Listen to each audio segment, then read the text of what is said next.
अस्सलामुअलैकुम नाज़रीन, इमरान याकूब खान साहब और ज़फ़र इलाली साहब के साथ मैं हूं Sameena Pasha. Programme viewpoint में आपको खुशामदीद कहती हूं।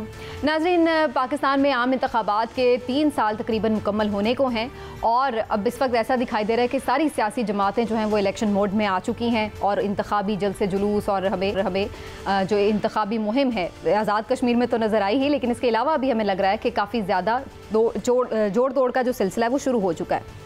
आइंदा के लिए सफबंदियाँ हो रही हैं, लेकिन ऐसे में ये जायज़ा लेना बड़ा ज़रूरी है जनाब कि पाकिस्तान तहरीक-ए-इंसाफ की हुकूमत कैसी रही, इसने 3 साल में क्या खोया क्या पाया, क्या वो वादे जो उन्होंने किए थे वो उन्होंने पूरे किए या नहीं, और आइंदा इंतखाबात में उनके लिए क्या चांसेस हैं। स्पेशली उस वक्त जबकि इंतखाबी इस्लाहात की भी बात हो रही है तो उसमें भी अपोजिशन और हुकूमत क्या एक पेज पर आ सकेंगी या नहीं। बहुत सारे इससे जुड़े मामलात हैं जिन पर आज खुसूसी बात होगी। आप सबको मैं खुशामदीद कहती हूँ और आज ख़ास तौर पर चूँकि हमारा ख़ास प्रोग्राम तो हमें आरिफ हमीद भट्टी साहब जो किसी तारुफ के मोहताज नहीं, one and only Arif Hamid Bhatti साहब ने हमें ज्वाइन किया। सर आपको भी खुशामदीद कहती हूँ शो में। तो आज सबसे पहले भट्टी साहब से ही बात का आगाज़ करेंगे। यूँ तो भट्टी साहब मईशत है, अमूर ख़ारजा हैं, इसके साथ गवर्नेंस है और एहतसाब, ये 3-4 चीज़ें बड़ी बड़ी जिन पर हम परफॉर्मेंस को एवेलुएट कर सकते हैं। लेकिन आपको ओवरऑल पाकिस्तान तहरीक-ए-इंसाफ की गवर्नमेंट ने मायूस किया या आपको लगता है कि ठीक है बेहतर रही? बिस्मिल्लाहिर्रहमानिर्रहीम। एक तो मुझे आपके प्रोग्राम से पता चला कि तहरीक-ए-इंसाफ की गवर्नमेंट आ गई और उसके 3 साल हो गए। अच्छा। मैंने तो क्योंकि मैं उस इमरान खान साहब को जाता हूँ जो कह रहे थे कि मैं IMF वर्ल्ड बैंक के पास नहीं जाऊँगा, खुदकशी कर लूँगा। जब बिजली पेट्रोल गैस और पेट्रोल महंगा हो तो आपका PM समझे करप्ट है। वो कहते थे कि 10 से 12 अरब रुपये रोज़ाना करप्शन होती है, मैं ख़त्म कर लूँगा। अगर बकौल आपके कि इमरान खान साहब की हुकूमत आ गई है तो ये तीनों चीज़ें, हम IMF के पास भी गए, पेट्रोल बिजली गैस की कीमतें भी बेपनाह इजाफा हुई। अगर फ़र्क है तो सिर्फ पहले वज़ीर आज़म की नेम प्लेट पे लिखा था नवाज शरीफ और अब लिखा है इमरान खान। बाकी हालात मेरा ख्याल है वैसे ही रहे हैं। आवाम के लिए बेहतरी नहीं आई, महंगाई बढ़ी है। वज़ीर आज़म इमरान खान की हद तक के उन्होंने कोशिश की, एहतसाब की, लेकिन वो नहीं कर सके क्योंकि उनके साथ टीम नहीं थी। अगर उनके साथ टीम अच्छी होती तो शायद वो बेहतर डिलीवर कर पाते।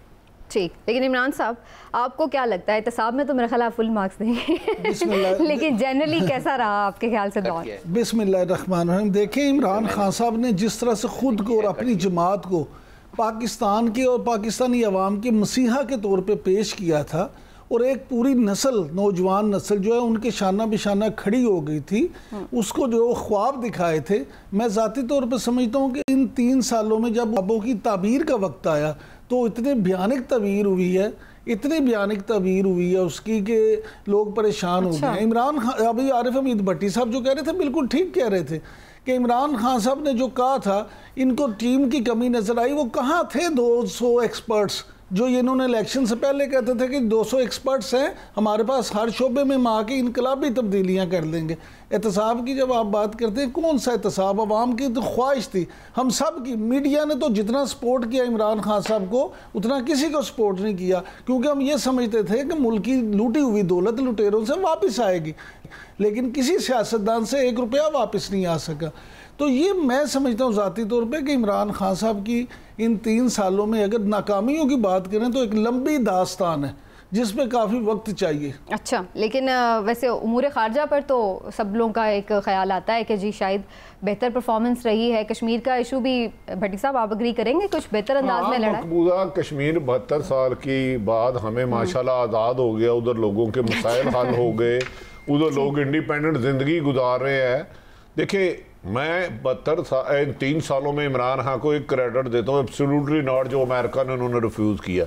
उस बात पर मुझे फ़ख्र था कि मेरे वज़ीर आज़म माजी के लोग नीचे लेट जाते थे, कांप जाते थे। सही। लेकिन इसके अलावा अगर मकबूजा कश्मीर का कहें उन्होंने अच्छा किया है तो 72 सालों में वो 35 फुट 375 नहीं लगा सका था।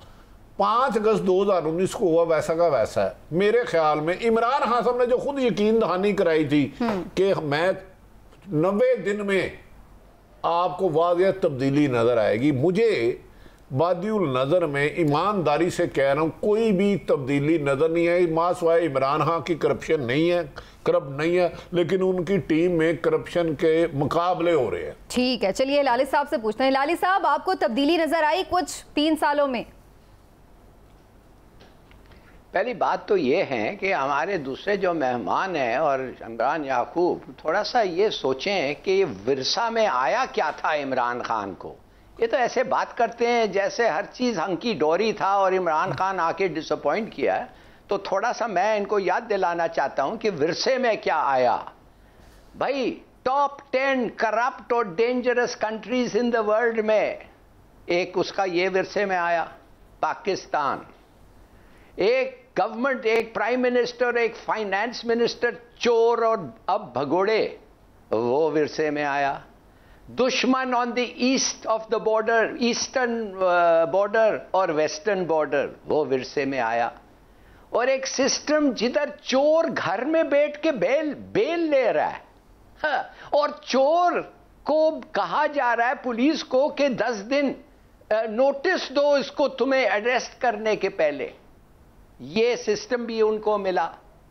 फाटाफ ग्रे लिस्ट से वो ब्लैक लिस्ट पे आने वाले थे। अच्छा, फिर इलेक्शन हुई, भाई उनकी सिंपल मेजॉरिटी थी, वो भी नहीं था। उन्होंने उन लोगों के साथ काम करना पड़ा जो उनको, मैं नहीं कहता नफरत थी, मगर वो उनकी कोई खास मिलाप नहीं थी, MQM और काफ लीग। अच्छा, फाइनेंसेस 2 हफ्ते के पैसे रह गए थे और फौरन जो आया अपना शलवार पेन चेंज किया और भागा सऊदी, UAE, चाइना, खशकोल लेके खुदा के लिए हमारे पास सिर्फ 2 हफ्ते के इंपोर्ट्स के लिए पैसे रह गए हैं। और फिर जब असेंबली में जाके बात करना चाह रहा था तो उसको रोक दिया, कहने लगे तुम बात नहीं कर सकते। हल्ला गुल्ला वही जो इनका एक ही चीज है जो कर सकते हैं। और फिर क्या, फिर आ गया कोरोना। तो माफ करिए, ये था विरसा। अब आप अगर चाहते हैं मैं आप बता सकता हूं क्या क्या। लेकिन आपने जो 1-2 चीजें कही है, मैं उस पर जरा कमेंट जरूर लेना चाहूंगी। भट्टी साहब, आपने ये कहा कि जी IMF के पास क्यों गए, कशकोल लेके क्यों गए, लेकिन हिलाली साहब कह रहे हैं हालात ही ऐसे थे, जाना पड़ा। अब उस पर हम क्या उन्हें कहें? मैं खान साहब को 30 सालों से जानता हूं। मैं उनकी पहले दिन की प्रेस कॉन्फ्रेंस में भी शामिल था। वो मैं चाहें तो उस पर भी आ जाते हैं, लेकिन वो आपका टाइम नहीं होगा। मैं ये जो बातें गुजारिश की है, जो उन्होंने हुक्म किया था, अभी तो मैंने अपनी राय दी नहीं। उन्होंने फरमाया था मैं IMF के पास जाऊंगा। अच्छा। तो ये उन्हें पता होना चाहिए था। वो कह रहे थे मेरे से 250 एक्सपर्ट मेरे पास हैं, हमें KPK के हुकूमत से एक्सपीरियंस मिल गया है। गुड गवर्नेंस के लिए आपको IMF और वर्ल्ड बैंक के पास नहीं जाना पड़ता, आपको ऑनेस्ट अफसर और कॉम्पिटेंट अफसर लगाने पड़ते हैं। मैंने सिर्फ अर्ज किया है जो इमरान खान साहब ने खुद और कौम से वादे किए थे। क्या स्टील मिल उन्होंने कहा था अच्छी एडमिनिस्ट्रेशन के साथ चलाऊंगा, वो चल पड़ी, तो मैं माफ़ी चाहूँगा, मैं उनसे भी माफ़ी मांगूंगा। रेलवे फ़ायदे में आ गई, मैं माफ़ी मांगूंगा। PIA फ़ायदे में आ गई, मैं माफ़ी मांगूंगा। गुड गवर्नेंस 1% में करप्शन में कमी आई तो मैं तब भी माफ़ी मांगूंगा। मैं ये नहीं कह रहा कि इमरान हाँ 72 साल का गंद साफ कर सकते थे एक दिन में, 3 सालों में नहीं। कोई भी नहीं कर सकता, मैं भी होता हलाली साहब हो, लेकिन एक डायरेक्शन तो होती नहीं। 3 सालों में सूबाई दारुल हुकूमत लाहौर है, ठीक है। इमरान खान इधर बता दे कि एक स्कूल की हालत अच्छी की हो, एक सरकारी अस्पताल की हालत अच्छी की, सिर्फ एक स्कूल, बाकी पूरा मुल्क है। हलाली साहब मुझसे ज्यादा पूरे पाकिस्तान को जानते हैं। यार 1-3 अच्छे काम बता देना जो करप्शन मिनिमाइज करने के लिए किए हो, तो मैं भी तारीफ करूं। मेरा भी दिल कर रहा है, मेरा प्राइम मिनिस्टर है, मैं इससे बहुत बेहतरी की उम्मीदें रखता था, लेकिन मैं जब गवर्नर देखता हूं तो करप्शन का मुकाबला लगा हुआ। ठीक, लेकिन इमरान साहब आपको लगता है कि जो पहले मुल्क चल रहा था वो ज्यादा बेहतर चल रहा था, अब ज्यादा खराब हो गया या वैसा ही चल रहा है जैसे चल रहा था? देखिए, गुजारिश ये है, भट्टी साहब मैं इस पे जरूर बात भी करूंगा, राय भी लूंगा। भट्टी साहब ने अभी जो कहा ना, या हिलाली साहब जो फरमा रहे थे, मुझे आप सिर्फ ये बता दें कि जब आपको अक्सरियत नहीं मिली थी तो कौन सी आपकी इतनी मजबूरी थी कि आप तो MQM के खिलाफ गए थे लंदन में इलेक्शन लड़ने। आपने तो चौधरियों को डाकू करार दिया था, आपने तो इन सब के बारे में वो बातें की थी कि जो सबके सामने जो यहाँ मौजूद है, ऑन रैकेट मौजूद हैं, तो ऐसी क्या मजबूरी थी आपकी? अगर अक्सरियत नहीं मिली थी उस तरह से तो आप रिफ्यूज कर देते। आप कहते जनाब हमने ये हुकूमत बनाएंगे, दूसरों को आप एक्सपोज करते।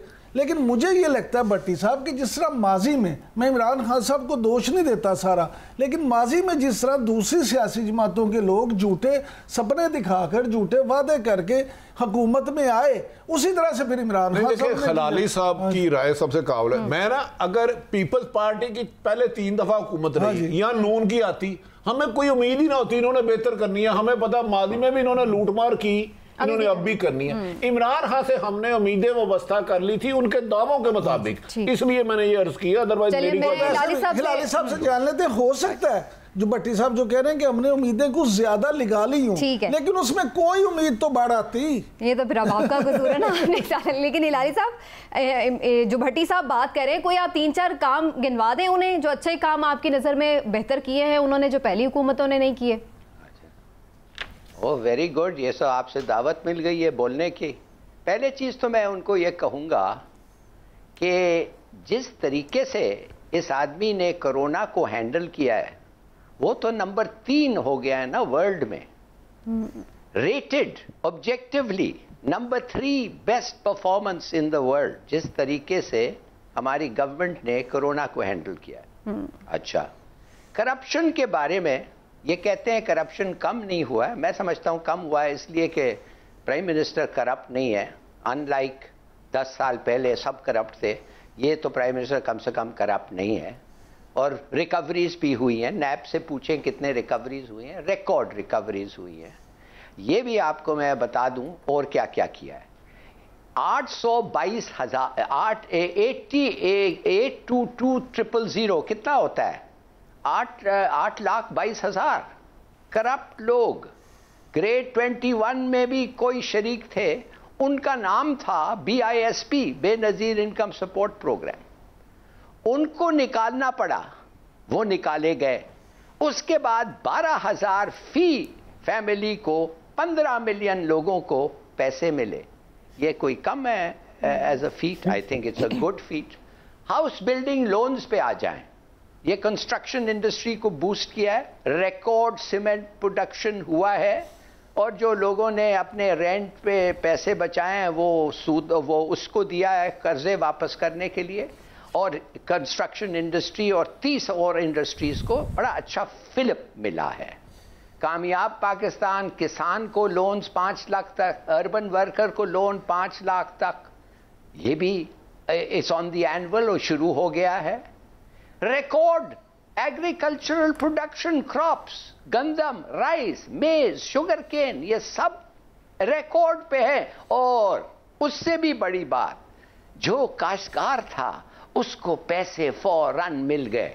ये नहीं कि जब गया पैसों के लिए उन्होंने टाल दिया, उसको कहा अगला साल आओ या वडेरे से, और पैसे भी बढ़ाए हैं उनके। अच्छा, अब आप आ जाएं IPPs, 1100 अरब सर्कुलर डेट। प्रीवियस गवर्नमेंट ने क्यों ऐसा सर्कुलर डेट? इसलिए कि उन्होंने 34,000 वॉट्स को खरीदा जब उनके पास ट्रांसमिशन के लिए सिर्फ 24,000 वॉट्स के पैसे थे। ठीक है ना? 10,000 वॉट्स के पैसे मुफ्त कंपनीज को देते थे, इसलिए कि उनको किकबैक्स, कमीशन और कर्जा मिला। और इसके भी पैसे उन्होंने रीनिगोशिएट करके कम किया। करंट अकाउंट डेट 20 बिलियन अभी सरप्लस में है भाई। FBR रिकवरीज रिकॉर्ड है, पहले इतना नहीं हुआ था। Tax payers from 1.5 to 2.7 tax payer का बढ़ गया है नंबर्स। फाटाफ के ऑब्जेक्शंस, अभी सिर्फ एक ऑब्जेक्शन रह गया है, वो इसलिए है और इसलिए हमने वो लिस्ट से नहीं निकले हैं कि अमेरिका चाहता है हमारे पे प्रेशर के अंदर रखे। आ जाइए टेक्सटाइल बूम, फैसलाबाद में लोग मशीनरी बेच रहे थे, टेक्सटाइल मिल्स ओनर्स मशीनरी बेच रहे थे स्क्रैप पे, क्योंकि कॉटन नहीं, पैसे नहीं और प्रोडक्शन नहीं। अब क्या हुआ है? वो इंपोर्ट कर रहे हैं मशीनरी, बूम हो रहा है। बिलियन ट्री इनिशिएटिव, उसका तो आप लोग बात ही नहीं करना चाहते, ग्रीन पाकिस्तान बात नहीं करना चाहते, टूरिज्म पे बात नहीं करना चाहते, डैम्स बन रहे हैं। आइए इलेक्शन रिफॉर्म पे, इलेक्शन रिफॉर्म मैं हिलाली साहब उस पे आती हूँ बाद में, उस पर हम डिटेल में बात करते हैं। एक सेकंड, थोड़ा सा मौका भी दे। देखिए मैंने दोनों के बराबर टाइम दिया है। मेरे पास मेरे लिए टाइम ही नहीं होगा। ले सर, मैंने दोनों के बराबर आपको अकेले को टाइम दिया है, लेकिन आपने जो चूंकि पॉइंट्स अच्छे उठाए हैं तो उन पे ज़ाहिर है रिस्पॉन्स तो मैं लूँगी, लेकिन इमरान साहब पहले आप बताएं। वो इतनी अच्छी चीज़ें हैं और वाकई इसमें बहुत सारी चीज़ें ऐसी हैं जो इंटरनेशनली रिकग्नाइज की गई हैं, जैसे कोविड की उन्होंने बात की है, जैसे बिलियन ट्री है, जैसे एहसास प्रोग्राम को। तो आप लोग ये किसी खाते में नहीं गिन रहे। मैं इस पे भट्टी साहब भी रोशनी डालेंगे। मैं हल्का सा आपको बता दूं, पहले जो हिलाली साहब फरमा रहे थे ना, बिलियन ट्रीज में जो करप्शन की दास्तानें हैं ना, वो भी सबके सामने है, उसमें भी डिटेल से काफ़ी चीज़ें हैं। दूसरी बात ये कि ये कोरोना तो अल्लाह का शुक्र अदा करें, अल्लाह को कोई ख़ास रहमत हो गई कि हम बचे हुकूमत की तरफ से। अगर इनकी हुकूमत की कारकर्दगी में जाएं तो आप ये देख लें कि आज इतनी देर में वैक्सीन कितने % लोगों को लगी है। आपके कराची, लाहौर, इस्लामाबाद जो मेन शहर हैं उनमें तो आप अपना टारगेट वैक्सीन का अचीव नहीं कर सके, तो बाकी आप पूरे मुल्क की क्या बात करते हैं। इसी तरह से ये अगर आप तमाम चीज़ों में आ जाएं, कंस्ट्रक्शन की बात करते हैं, माफिया जिन्होंने अपना पूरा एक पोल किया हुआ है। अब मुझे बताएं, सीमेंट की बात करते हैं, 60% सिर्फ वो प्रोडक्शन कर रहे हैं, और उसकी वजह से जो एक साल पहले सीमेंट की बोरी 395 से 400 रुपए की थी, आज ठीक एक साल के बाद वो 630 से 640 रुपए की है, क्योंकि वो प्रोडक्शन ही सिर्फ 60% कर रहे हैं। उनको हुकूमत का उन पर कंट्रोल ही नहीं है, कार्टेल है। अगर आप सरिये की बात करें, क्योंकि इन्होंने कंस्ट्रक्शन की बात की है, एक साल पहले जो सरिया 1,07,000 रुपए का टन था, आज 1,70,000 रुपए का टन है। ठीक है। अच्छा, इसी तरह से ये अगर महंगाई की आप बात करें, दूसरी चीज़ों की, टेक्सटाइल की बात कर लें, अल्लाह का फिर शुक्र अदा करें कि आप कोरोना से बच गए। इंडिया और बांग्लादेश में क्योंकि कोरोना ज्यादा था, तो ना जो अच्छे काम है वो अल्लाह का शुक्र है, जो बुरे काम नहीं तो वो इंडिया में आपकी कोशिशों से ऑर्डर कैंसिल हुए हैं। बांग्लादेश में आप जहाँ पे वहाँ पे मुतासिर ज्यादा बात ये है कि वहाँ वो मुतासिर थे, अल्लाह ने आपके लिए एक मौका दे दिया। चले, अच्छी बात है, बड़ी खुशी की बात है आपने ये किया, लेकिन गुजारिश ये है कि आपने जो मुझे एक वो कारकर्दगी बता दें जो उसमें 100% आपकी वजह से हुई। अच्छा भट्टी साहब, कोई अच्छा काम नहीं हुआ इमरान साहब की बात से? मैं अपना सारा टाइम हरदिल अजीज जफर हलाली साहब को देता हूं, क्योंकि मैं इमरान खान साहब पे पूरा साल राउंड दी क्लॉक 365 दिन बात कर सकता हूं, लेकिन मैं उनको टाइम देता हूं। मैं मुख्तसर कर देता हूं। जब इमरान खान साहब आए थे, आटा कितने का था? कपास बहुत ज्यादा हुई ना, गंदम बहुत ज्यादा हुई। जब इमरान खान आए थे, आटा कितने किलो था, अब कितना किलो है? ठीक। चावल कितने रुपए किलो था, अब कितने किलो है? इस मुल्क में फिनांस मिनिस्टर के मुताबिक 70% से 80% लोग खते गुर्बत से नीचे रहते हैं। अगर वो एक वक्त का खाना खा रहे हैं पूरा, तो मैं गर्दन उतरवा लूंगा। जिसकी मुल्क में 80% इनकम 20,000 से कम है, उसके 5 बच्चे हैं। सही। मुझे बताएं, उसका पिछले साल बिजली का 2018 में बिल कितना आ रहा था, आज कितना आ रहा है? गैस का कितना आ रहा था, आज कितना आ रहा है? उसकी एक रोटी 4 रुपए की थी, अब 12 रुपए की हो गई है। वो 3 रोटियां खाए तो 36 रुपए की रोटियां आ गई। दाल की कम से कम प्लेट थड़े वाले पे 40 रुपए की है। हो सकता है चंद अमीर लोगों को, जैसे इंडस्ट्री इन्होंने ज्यादा फेवर दी है, ये जो हाउसिंग सोसाइटी का माफिया पाकिस्तान में एक सर्वे कराए मेरे कहने पे, 2-2, 3-3 मरले के घर कितने बन रहे हैं और 2-2, 4-4 कनाल के कितने बन रहे हैं। इम्यूनिटी जो दी है ना ब्लैक मनी को वाइट करने के लिए, वो चल पड़ी है। अभी मैं गवर्नर्स की तरफ नहीं आया, अभी मैं इमरान खान साहब की उस कबीना की तरफ नहीं आया जिसमें सारे वली हैं और वो साहब का द्वार में किस किस दौर में क्या क्या करते रहे, और इमरान खान उनके बारे में क्या कहते रहे, मैं नहीं। और करप्शन स्कैंडल तो अभी भी आए हैं। करप्शन स्कैंडल है, मैं कह रहा हूं करप्शन बढ़ी है, ये मेरी राय है, गलत हो सकती है और मुकाबला है। हाँ ये है कि इमरान खान पे करप्शन का एलिगेशन नहीं है। मैं इन्वेस्टिगेशन भी तो होती है, रिपोर्ट्स भी बनती हैं स्कैंडल्स के ऊपर, ये तो पहले देखिए जर्नलिस्ट का काम होता है खबर देना, जर्नलिस्ट जज और थानेदार नहीं होता। हुकूमतें का काम इंक्वायरी कराना, रिपोर्ट मंगाना, JIT नहीं, कानून पर अमल दरामद कराना है। साबिक सदर पकड़ा आपने, अच्छी बात है, पहले भी आसफ अली जरदारी अंदर रहे। साबिक प्राइम मिनिस्टर नवाज शरीफ पकड़े, अच्छी बात है, उन्होंने मुबैना अरबों की करप्शन की, वो पहले भी पकड़े गए। शाहिद खान अब्बासी, शहबाज शरीफ, सारे, आसफ अली जरदारी, फरियाल तालपुर, सराज, सैकड़ों नाम ले ले, किसी एक से एक रुपया अगर रिकवर हुआ, इन सब जो मैंने पॉलिटिशियन बताए हैं, जरा मुझे वो नाम बता दें, और इन पर अखराजात हुकूमत के कितने लगे हैं। ये दो बातें। लेकिन इसमें तो फिर सिस्टम भी इन्वॉल्व है ना भट्टी साहब। अब अकेले इमरान खान ने पकड़ के तो सजाएं नहीं देनी थी ना। मेरी बहन, सिस्टम जफर हलाली या आरफ हमीद भट्टी ने नहीं, हाकिम वक्त जो भी होगा ना, अब 3 साल का जवाब इन्हें देना है। पहले 72 साल का गंद था, नवाज शरीफ ने किया, जरदारी ने किया, लेकिन ओवर टू हलाली साहब, मैं उन्हें नाराज नहीं कर सकता। एक ब्रेक ले लेते हैं हिलाली साहब, काफी पॉइंट्स जमा हो गए हैं, तो आप अच्छी तरह तैयारी कर लें। एक ब्रेक ले लेते हैं छोटा सा नाज़रीन, ब्रेक से वापस आते हैं तो देखते हैं कि क्या वाकई कोई अच्छा काम नहीं हुआ, या वाकई मईशत और मजबूरियां ऐसी थी कि बहुत सारे काम जो कर सकते थे प्राइम मिनिस्टर वो नहीं कर पाए। बात होगी ब्रेक के बाद, हमारे साथ रहिए।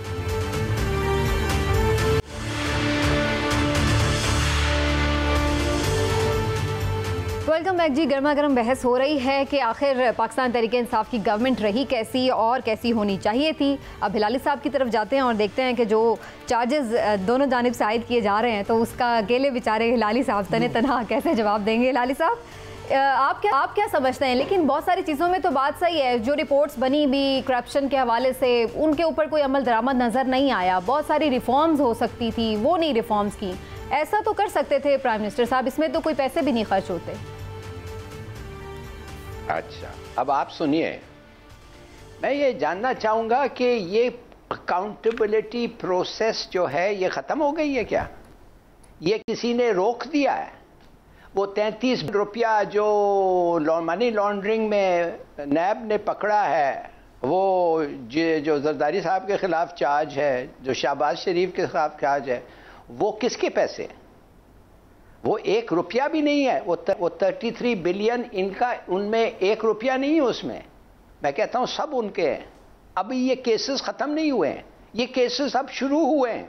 ना नवाज शरीफ, ना मरियम नवाज, ना शहबाज, ना हमजा, ना वो फैमिलीज बाहर, और जो फैमिली सिंध के हर एक रिश्तेदार, जो एक अजीम पोस्ट में एक आदमी है, उसका हर एक रिश्तेदार बाहर है सिंध से भागा हुआ, काका और क्या नाम है। ये केसेस चल रहे हैं भाई। मगर अगर आप शॉर्टकट करना चाहते हैं तो ऐसे रिफॉर्म्स लाएं जो प्रोसीजरली पैसे टाइम कम हो जाता है, एविडेंस रिक्वायरमेंट को वेव कर दें, वो कल पकड़े जाएंगे। अच्छा, कभी भी हमारे 2 दोस्तों, ये 2 मेरे बड़े अच्छे दोस्त हैं, अच्छे लोग हैं, ये दोनों ने मगर एक चीज नहीं मेंशन किया कि भाई ऑयल प्राइस का क्या चक्कर है, कि अगर ऑयल प्राइस महंगा हो तो दूसरे चीजें महंगे नहीं होते हैं, कि माने सिर्फ पाकिस्तान में वो महंगे नहीं होते हैं, दूसरे जगह बहुत बाढ़ में जाए। ये कमाल है।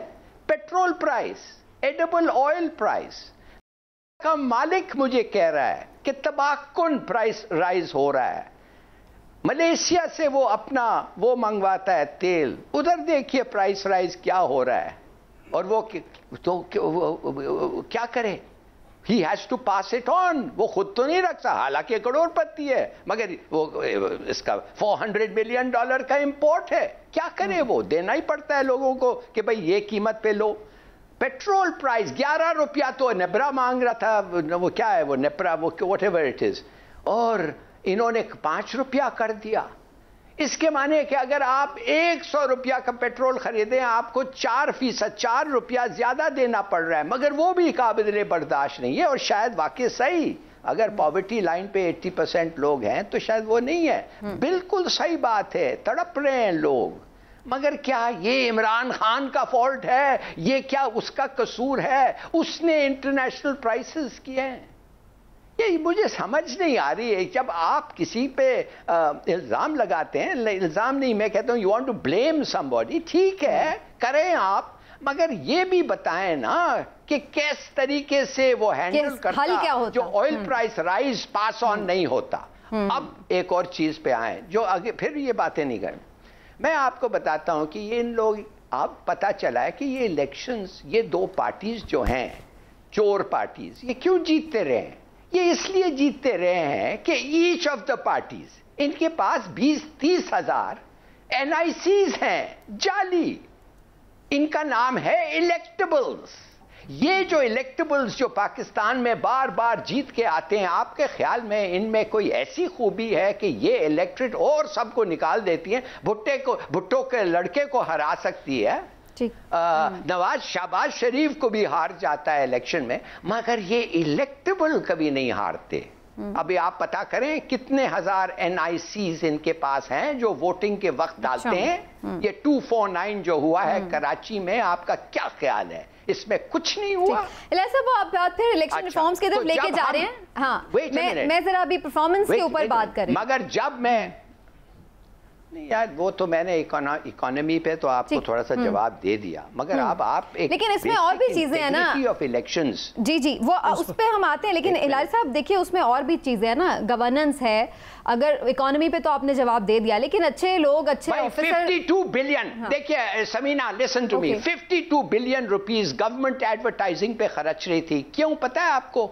52 बिलियन क्यों एडवर्टाइज करने गवर्नमेंट का परफॉर्मेंस, और गवर्नमेंट का नहीं, नवाज शरीफ का परफॉर्मेंस, जरदारी का परफॉर्मेंस। इतना अब कितने हो गए? 2 बिलियन दे रहे हैं सिर्फ। देखो कोशिश तो उसने किया है, हर लिहाज से कोशिश किया है। नहीं, आपने बड़ा अच्छा एक पॉइंट दिया है इलाही साहब। मैं इस पे जरा कमेंट लेती हूँ इमरान साहब और भट्टी साहब। ये तो आप लोग माने कि उन्होंने अपने खर्चे कितने कम किए हैं, वही दौरे जो पहले इतने महंगे बड़े बड़े खर्चों के साथ होते थे, अब वो बहुत कम किए हैं, और अपनी वुज़रा को भी अब वो ये कह रहे हैं। जो मैं वाकया सुनाने लगा उसका मौजूदा सियासी हालात से दूर तक कोई वास्ता नहीं, दूर तक। एक बंदर को जंगल का शेर बना दिया जाता है। वो कहते हैं यार पहला शेर है ना, वो भेड़िया हर एक को खा जाता था, लूट जाता था, मारता था, बड़ा किसी का बच्चा महफूज नहीं था। तो ये बंदर बेजरर सा है, ये किसी को खाए पिएगा नहीं, सारे अपनी ज़िंदगी मौजेंगे। कुछ दिनों बाद जंगल खैर बंदर खूब मौजे शोजे करता है, सारे हाथी शेर सलाम करते हैं। एक दिन हिरनी का बच्चा आ जाता है, कहता है जंगल के बादशाह मेरे बच्चे को भेड़िया उठा के ले गया, तो तू ऐसी मेहरबानी कर कि मेरा बच्चा महफूज वापस आ जाए, मैं रो रो के बुरे हाल हूँ। वो बंदर एक दरख्त जब लगाता है, दूसरे पे तेजी पे, दूसरे से तीसरे पे, तीसरे से चौथे से 10वें 12वें पे। खैर वो बेचारा हिरनी रो रही होती है, मैं अल्लाह के जंगल के बादशाह मेरा बच्चा। कहता देख मैं तेरे बच्चे को तो नहीं ला सकते, लेकिन मेरी आड़ियां जानियां देख, मेरी कोशिश देख, मेरी कोशिश। अब मेरी गुजारिश ही है, मुझे इससे गर्दनी महंगाई हमेशा अमीर आदमी को फायदा देती है। इसकी मैंने 12.5 साल इन्वेस्टिगेटिव जर्नलिज्म किया। मुख्तसर आपका टाइम है ना, ये कप है, मैं 100 रुपए का बनाता हूँ, 110 रुपए का बेचता हूँ। महंगाई 5 हुई है, मैं 115 की बजाय 120 कर दूंगा, अपना प्रॉफिट और मार्जिन बता दूंगा। इस दौर में अगर गरीब आदमी की रोजमर्रा की अशिया में कमी हुई, बिजली पेट्रोल गैस 250-300 रुपये बढ़े हुई, हम हाँ तो फिर मैं कह रहा हूं हुकूमत अच्छी है। अगर करप्शन में कमी हुई तो समझे इंसाफ हो रहा है, एहतसाब ठीक हो रहा है। अगर करप्शन में इजाफा हो रहा है, महंगाई में इजाफा हो रहा है, फिर कहीं ना कहीं खामी है। हाँ जरदारी ये ठीक कहते हैं, 90 साल 70 साल उन्होंने गंद डाला है, लेकिन मेरा वज़ीर आज़म अब इमरान खान है। अब मैं इनसे सवाल पूछूंगा कि मोहतरम आपने मुझे हुक्म किया था कि पहले डाकू थे, आप तो डाकू नहीं है, तो आपने तो पंजाब के 5 चीफ सेक्रेटरी बदल दिए, आप तो रिफॉर्म्स पे यकीन रखते थे, आपने तो 5 IG बदल दिए, आपने तो 4 फिनांस मिनिस्टर चेंज कर दिए। कभी आप भट्टो का मैंने फिनांस मिनिस्टर ले आते हैं, कभी किसका ले आते हैं। आप तो 5 साल में फिनांस मिनिस्टर नहीं पैदा कर सके। 22 साल PTA की जदोजहद में एक फिनांस मिनिस्टर, एक मच्छर बना देता है। ये नाना पाटकर कहता है मैं नहीं, इमरान साहब। लेकिन इमरान साहब ये जो परफॉर्मेंस है, चलिए इस पे तो हमने काफी नहीं, पहले मेरी गुजारिश सुन लें। हिलाली साहब ने ना तेल की प्राइसेस में आलमी मंडियों का जिक्र किया था, तो मेरे लिए इंकशाफ था कि क्या सिर्फ इन 3 सालों में हमने आलमी मंडियों से तेल खरीदा है, या पिछले 72 साल भी हम आलमी मंडियों से खरीदते रहे हैं? पहली दफ़ा तो नहीं खरीदा। हिलाली साहब आपकी इतला के लिए अर्ज़ है कि जब आलमी मंडियों में फी बैरल तेल की कीमत 139 यानी $139 फी बैरल थी, उस वक्त आपके और मेरे पाकिस्तान में ऑयल बिकता था 65 रुपये फी लीटर, और आज जब आलमी मंडियों में $75 फी बैरल है, उस वक्त आपका पेट्रोल बिक रहा है 118 रुपये लीटर। पर ये डॉक्टर फ़रूख सलीम साहब इस पे काफ़ी उन्होंने वो लिखा भी है, आपको प्राइम मिनिस्टर के भी वो मामले खसूसी भी कुछ अरसा रहे हैं और उनकी बड़ी टीम में थे।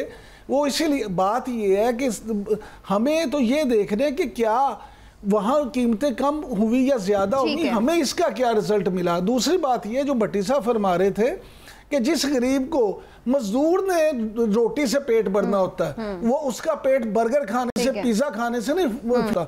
उसे जब 5 की जगह 10 रुपए और 12 रुपए की रोटी मिलेगी, वो 3 रोटियां लेगा, उसका क्या असर होगा। चावल आप देखें, चावल इन 3 सालों में, इस पे काफी बात होगी। थोड़ा सा मुझे ब्रेक की तरफ जाना, मैं चाह रही हूं इसको कंक्लूड कर दें। परफॉर्मेंस आप लोग कह रहे हैं कि नहीं अच्छी रही है, उम्मीदें पूरी नहीं हुई। इमरान खान साहब एक थी, मैं माफी चाहता हूं, उस पे वो नहीं हुए, लोगों के लिए हो सकता है पूरे हुए, अच्छी बात है, यकीनन उन्हें 5 साल के लिए इलेक्ट किया। अब इमरान खान साहब से उम्मीद की जो मेरी राय है वो ये है कि क्योंकि हमें ये गुमान था कि इमरान खान साहब एक ईमानदार आदमी हैं, वो करप्ट नहीं है, माली तौर पे वो करप्शन नहीं करते, लिहाजा वो करप्ट लोगों को पकड़ेंगे और करप्शन का खात्मा होगा। लेकिन अनफॉर्चुनेटली मुझे इसलिए दुख होता है, तकलीफ होती है कि वो उस तरह से ना तो करप्ट लोगों को पकड़ सके। तो आइंदा आ रहे हैं या नहीं आ रहे? शॉर्ट कमेंट में जरा आप लोगों से ले लूं। आइंदा पीटीआई की गवर्नमेंट आपको लगता है कि बन सकती है इस तरह की परफॉर्मेंस के ऊपर, या अभी 2 साल बाकी हैं, शायद उसमें कोई मुआवजा हो जाए? भट्ट साहब देखिए, परफॉर्मेंस पे तो नहीं, लेकिन जिन्होंने पहले बनाई थी 18 में, वो अब चाहेंगे तो वो फिर बना देंगे। सच है। अच्छा। मैं बता दूं, फिर डाकू कहते थे, उसको साथ मिला लिया। इलेक्टेबल के सबसे ज्यादा इमरान खान खिलाफ थे, इलेक्टेबल को उन्होंने बुलाया ना, मैंने तो साथ नहीं मिलाया। अच्छा। मैं ना होता, मैं इख्तियार में ना आता। लेकिन ये बात लंबी है, लेकिन जिन्होंने पहले बनाया था वो अब भी बना लेंगे। मेड इन इत्तेफाक सरिया। मेरी राय इसमें बिल्कुल भट्टी साहब के साथ है कि अगर उन पर दस्ते शफकत हुआ तो वो हुकूमत बना लेंगे, फिर इलेक्टेबल्स भी आ जाएंगे, दूसरे भी उनके साथी मिल जाएंगे। लेकिन अगर परफॉर्मेंस से, क्योंकि वो लोग भी परफॉर्मेंस आपके ख्याल से वो हल्के भी परेशान है इस परफॉर्मेंस से। अच्छा, इसलिए फिर जो है ना, इस डिजास्टर से चेंज भी आ सकता। तो क्या कोई और चॉइस है? अगर इमरान खान नहीं तो फिर कौन हो सकता है? इसी वजह से दोबारा पीटीआई बना सकती है गवर्नमेंट, हिलाल साहब? पहली बात तो ये है कि ये जो इन लोगों ने कहा है, ये उनसे मैं पूछना चाहता हूँ कि जब आप IMF प्रोग्राम में जाते हैं और आपको जाना पड़ा इसलिए कि आपको कहा गया था कि तुम IMF में जाओ, नहीं तो हम इन्वेस्ट नहीं करेंगे, वर्ल्ड बैंक और ADB और इस्लामिक डेवलपमेंट बैंक और हर चीज़। तो जब आप IMF के पास जाते हैं तो शर्त होते हैं, and you have to obey. मगर जिधर आप पैसे कम कर सकते हैं, आपने कोशिश की और किया।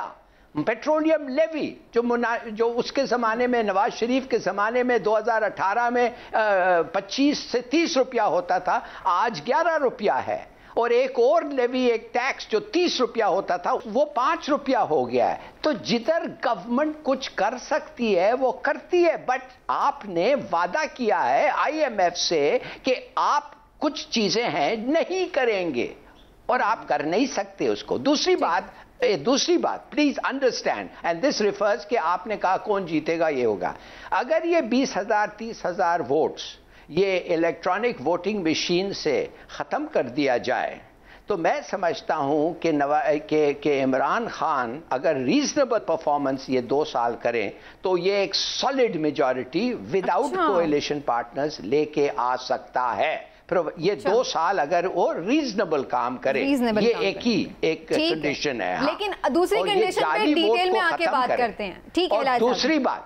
और दूसरी फाइनल वर्ड उसके बाद मुझसे मत पूछे। फाइनल वर्ड ये है कि 10 मिलियन ओवरसीज जो वोटर्स हैं उनको मेहरबानी से किसी तरीके से ये दूसरे पार्टीज को, जिनको उनको कुछ वोट नहीं मिलेगा, उनमें से बहुत कम मिलेगा, उनसे प्लीज उनको उनकी कॉन्स्टिट्यूशनल राइट दें, उनका हक दें और उनसे फेयर प्ले करें। ओके, चलिए, ये आपने हमारा जो सेकंड मरहला है उसके हवाले से अब बात खोल दी है, तो हम एक ब्रेक ले लेते हैं। ब्रेक से वापस आते हैं तो खुलकर इस पर बात करते हैं। जी, आने वाले दिनों में इलेक्शन रिफॉर्म्स हो पाएंगे या नहीं?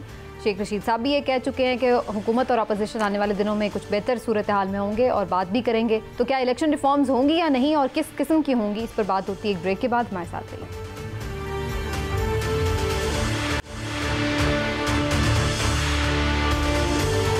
वेलकम बैक जी। 3 साल हो गए हैं इस हुकूमत को, लेकिन पाकिस्तान तहरीक इंसाफ के अलावा बाकी तमाम जमातें, खुद पाकिस्तान तहरीक इंसाफ भी इवन बहुत सारे मामलात पर ये कहती है कि जी इलेक्शंस ठीक नहीं हुए थे 2018 के, और उससे पहले भी बहुत सारे इलेक्शंस हमेशा ही मुतनाज़िर रहे। लेकिन इसका हाल यही है कि इलेक्शन रिफॉर्म्स करके सियासी जमातें एक मुत्तफ़िक़ा तौर पर लाएअमल इख्तियार करें ताकि सबको इलेक्शन रिजल्ट जो हैं वो एक्सेप्ट करने में मुश्किल ना हो। लेकिन सूरत हाल ऐसी है कि इस सिलसिले में ऐसा लग रहा है कि हुकूमत के साथ अपोजिशन का ताबुन नहीं, अपोजिशन के हुकूमत पर इस मामले पर इल्ज़ामात हैं। शेख रशीद साहब ने एक पेशन गोई की है कि जनाब आने वाले दिनों में आपस में बेहतर रवाबित होंगे जिसके बाद मिल बैठ कर कुछ बातचीत हो सकेगी। क्या उन्होंने कहा, सुन लीजिए। अपोजिशन से अच्छे तल्लुकात होने चाहिए, हमें इलेक्शन इस्लाहात पर मिलकर बैठना चाहिए और कश्मीर के इलेक्शन के बाद हम मिल बैठेंगे। तो जनाब देखते हैं ये उनकी ख्वाहिश है या फिर कोई ख़बर है कि मिल बैठने जा रहे हैं। तो ख़बर की चूँकि बात है तो पहले फिर भट्टी साहब से खबर ले लेते हैं। भट्टी साहब, कोई ख़बर है कि मिल बैठेंगे? नहीं, जो मिल बैठे हुए हैं हुकूमती इत्तेहादी वो एक काल की मार है, MQM, काफ लीग, GDA। अच्छा, बदकिस्मती है। इलेक्टेबल जो जनूबी पंजाब के मिले, मैं उसका थोड़ा सा हिस्सा हूँ। अब मैं बहुत ज़्यादा बातें नहीं करना चाह रहा। हाँ, इमरान खान का 72 साल में सबसे बड़ा मार्का होगा वो इलेक्शन इस्लाहात कर जाए। जो भी हारता है माजी में वो हमेशा जीतने वाले पे इल्ज़ाम लगाता है धांधली का, और धांधली होती भी है, इसमें कोई झूठ भी नहीं है। मैंने 10-12 इलेक्शन कवर किए हैं, 100% होती है। इमरान खान का ये बहुत बड़ा कारनामा होगा क्योंकि ये पुराने जो मगरमच्छ है नून लीग और पीपल्स पार्टी के, इन्होंने एक एक हल्के में, मैं चैलेंज करता हूँ, 20-25 हज़ार जाली वोट बनाए हुए जिनपे मैंने काम किया है, पकड़ा हुआ जाके पकड़ा हुआ है। एक एक बंदा 4-4 वोट डालता है। हाँ, एक तो अपोजिशन साथ नहीं देगी, दूसरी जो नहीं नजर आते वो भी नहीं होने देंगे रिफॉर्म्स। मैं इससे आगे नहीं बढ़ूंगा क्योंकि इसमें अगर बिल्कुल इलेक्शन इमरान खान करा जाता है, हिस्ट्री में वो अच्छे लफ्जों में याद आएगा। 72-40-50 सालों से हम हारने वाला धांधली का इल्जाम लगा रहा है। हाँ कि ये अच्छी बात है, अपोजिशन की नीयत खराब है क्योंकि उनके जो इलेक्टेबल है उन्होंने भी 40-50 हल्के में वोट बनाए होते हैं जाली। ID कार्ड असली होता है। लेकिन मेरा ख्याल है अपोजिशन नून लीग तो कभी भी नहीं मानेगी। लाहौर में हमजा नवाज शरीफ के हल्के में मैं आपको 18 से 22 हज़ार वोट दे देता हूँ जिनका वजूद ही नहीं है, जो उधर रहते ही नहीं है। हाँ, ये इमरान खान का एक अच्छा है। लेकिन वो अकेले कर भी लेंगे तो ये तो जमातें नहीं मानेंगी, जमातें भी नहीं मानेंगे। लेकिन मेरा ख्याल है जहां मेरे पर जलते हैं वो भी नहीं मानेंगे क्योंकि उनका भी किरदार खत्म हो जाएगी। क्योंकि वो भी कभी किसी को 2/3 मेजॉरिटी दिला देते हैं, कभी किसी को बहुत वीक पोजीशन में लाते हैं क्योंकि उन्होंने पीछे डोरें हिलानी होती हैं। अच्छा। अब इससे ज्यादा मेरे पर जलते हैं। हलाली साहब को मैं बहुत ज्यादा कायल हूँ उनकी गुफ्तगू का। लेकिन इमरान साहब, फिर इसका मतलब इलेक्शन रिफॉर्म्स तो एक ख्वाब ही रहेगा। देखिए, इलेक्शन रिफॉर्म्स क्यों ख्वाब रहेगा? इलेक्शन रिफॉर्म्स इसलिए ख्वाब रहेगा कि मैं बड़ी माजरत के साथ मैं समझता हूँ PTI के खुद अपने लोग भी सीरियसली ये नहीं चाहते कि इलेक्शन रिफॉर्म्स हों। इमरान खान साहब ज़रूर चाहते हैं लेकिन उनकी टीम में वो लोग शामिल हैं जो खुद इलेक्शन नहीं जीत सकते अगर प्रॉपर इलेक्शन रिफॉर्म्स हो जाएं और मेरिट पे इलेक्शन हो। लेकिन इलेक्शन एक्ट में तो उनके लोगों ने वोट दिए हैं। वोट इसलिए दिए हैं कि उन्हें अभी भी ये पता था कि अभी तो ये तजवीज़ है, अभी आप देखिए इस पर क्या होता है। प्रॉब्लम ये नहीं है, प्रॉब्लम ये है कि इमरान खान के लिए ये मसला आप समझे है क्या, जो आपका पिछला सवाल इससे जुड़ता है ना कि इमरान खान साहब क्यों हम समझते हैं कि शायद अगर फेयर एंड फ्री इलेक्शन हो तो इस तरह इतनी सीटें ना जीत सकें बल्कि शायद इससे आधी सीटें जीतें। वो उसकी बुनियादी वजह ये है कि इमरान खान साहब ने लोगों को जो ख्वाब दिखाया था उसमें तब्दीली का ख्वाब वो पूरा नहीं हो सका। लोगों के लिए मसाइल बढ़ गए हैं। लोग चाहते थे कि ये रिफॉर्म्स लाएं, लोग चाहते थे कि ये करप्शन का खात्मा करें, लोग चाहते थे जमहूरियत का हुस्न बहाल हो। ये हमेशा नाम लेते थे बल्दियाती इदारे, इन्होंने क्या किया उनके साथ? भाई असल तो चीज़ ये ग्रास रूट लेवल पे इन्होंने कुछ किया। लोगों के छोटे छोटे मसाइल होते हैं, जब वो हल नहीं होंगे तो लोग इनसे मुतनफर होंगे। इमरान खान इलेक्शन रिफॉर्म्स नहीं होंगी, मुझे मुश्किल नजर ना नहीं आ रही। ठीक है, हिलाली साहब, आपको क्या लगता है अकेले कर पाएंगे क्या पाकिस्तान तहरीक इंसाफ वाले रिफॉर्म्स? और अगर कर भी लें तो अगर ऑपोजिशन की पार्टीज मानेंगी ही नहीं तो फिर तनाज़ा तो पहले की तरह खड़ा ही रहेगा ना, ना वो इलेक्शन को मानेंगी ना रिफॉर्म्स को मानेंगी। बिल्कुल सही कहा आपने भाई। इलेक्टेबल्स जो है, जैसे भट्टी साहब ने कहा था 20-30 हज़ार जाली वोट्स, आई मीन क्या फ़ायदा ये इलेक्शंस का? ऑनेस्टली क्या फ़ायदा ये इलेक्शंस का? और इसीलिए जब मॉरल वेट ऑफ इलेक्शंस कम हो जाती है, इसीलिए तो फिर जो इस्टेब्लिशमेंट है जब वो आके आंख में आंख मिला के बात करता है तो ये बकरी हो जाते हैं। इसलिए इनको पता है कि इन्होंने जीता कैसे। मगर अगर ये नहीं होता, अगर ऐसी चीटिंग नहीं होती, तो मेरे ख्याल में उनकी जरूरत नहीं होती आके इनको आंख में आंख मिला के देखें, बिकॉज फिर ये ट्रूली कह सकते हैं we are the people, we are the man from the people, हम इनके साथ आए। तो मेरे अपने ख्याल में ये आई डोंट थिंक कि ये ख़त्म हो सकता है। मगर जैसे इमरान याकूब ने कहा है, अगर हमारे इमरान खान ये एक तोहफा दे के जा सकता है, सुनहरी रंग में उसका नाम अच्छा, लेकिन भट्टी साहब ओवरसीज वोट इतना मैटर करेगा जिसकी तरफ हिलाली साहब भी इशारा किया, और अक्सर लोगों का ख्याल है कि पीटीआई तो कर ही इसलिए रही है ताकि ओवरसीज एक तो टोटल ना जितना है वो उतना कस नहीं करता, लेकिन ओवरसीज को वोट होना चाहिए। उनका डॉलर तो इधर जायज है, इनके वो बेचारे अपने बीवी बच्चों को छोड़ के जाते हैं। इमरान खान की 3 काम मैंने कहा, एक जो उन्होंने कहा था कि एब्सोल्युटली नॉट, एक इलेक्शन रिफॉर्म्स में कोशिश मैं क्रेडिट दे तो ओवरसीज को मिलना चाहिए।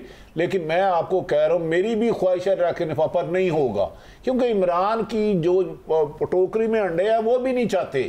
और ये इलेक्शन एक साइंस, करप्शन, पाकिस्तान ने अगर किसी काम में तरक्की की है, करप्शन में, एक धांधली में, एक जालसाजी में।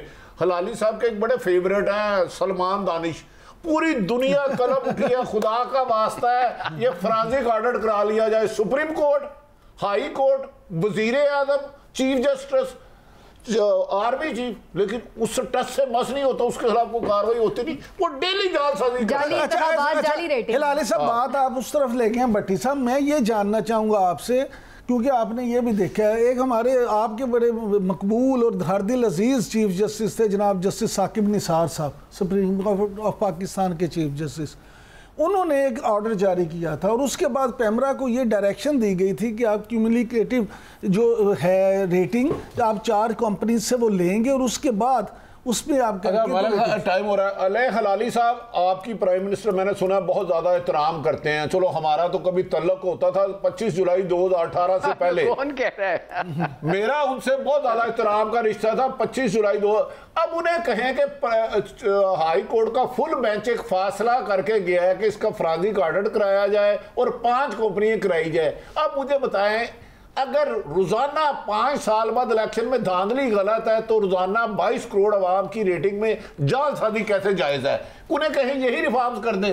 100 हिलाली साहब मैं इस बात करता हूं आपको, मैंने एक ट्वीट कल परसों भेजा था, वो आप देख सकते हैं मेरे ट्विटर अकाउंट पे, इमरान खान के नोटिस पे। अब मैं उसके बाद फिर करूंगा और करता रहूंगा।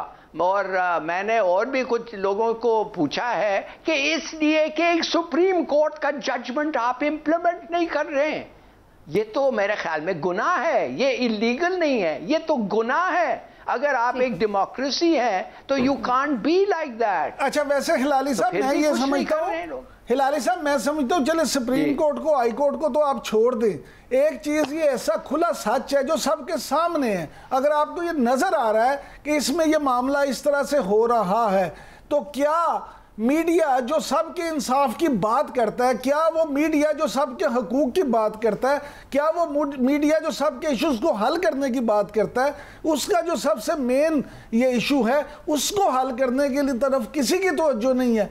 क्या वजीर आजम साहब को इसका खुद नोटिस नहीं लेना चाहिए? साहब तो हर जगह बड़ा डिफेंड करते हैं कि पाकिस्तान में मीडिया बड़ा आजाद भी है, तो उसके साथ जो उसकी रेगुलेशन है वो भी उतनी आजाद। मैं हलाली सबसे एक आखिरी गुजारिश करता हूं, देखिए वजीर आजम खुद मेरिट की करते हैं और मैं कहता हूं वजीर आजम ईमानदार है। हम यही कह रहे हैं कि कंटेम्प्ट कर रहा है वो, उसे शफाफ करा दे रेटिंग। हम कोई नहीं कह रहे कि ऐसे करो या ऐसे करो, उसका फॉरेंसिक ऑडिट करा दे ईमानदारी से, तो अच्छी बात है। बिल्कुल इतना मुतालबा सिर्फ। चलिए जी, देखते हैं इस मुतालबे पे भी कुछ होता है या नहीं। चलिए आप लास्ट कमेंट कर लें लाल साहब, लास्ट मिनट ही है हमारे पास जी। मैं आपको सिर्फ ये कहना चाहता हूं, मैंने एक बड़े ओहदेदार से पूछा है कि अगर एक प्राइवेट सिटीजन अपील करना चाहता है सुप्रीम कोर्ट को कि सुप्रीम कोर्ट का अपना फैसला इंप्लीमेंट किया जाए, वो हो सकता है कि नहीं? वो कह रहा है कि मैं काम करके तुम्हें जवाब दूंगा। अच्छा ठीक है, चलिए देखते हैं जी आने वाले दिनों में क्या इस हवाले से भी कोई प्राइम मिनिस्टर एक्शन लेते हैं या नहीं। लेकिन बहरहाल जो हमारा ओवरऑल टॉपिक था परफॉर्मेंस पाकिस्तान तहरीक-ए-इंसाफ की, क्या खोया क्या पाया, कितने ख्वाब पूरे किए या नहीं, और आइंदा आने वाले इलेक्शंस में क्या क्या चैलेंजेस है उसके हवाले से आपने गुफ्तगू देखी।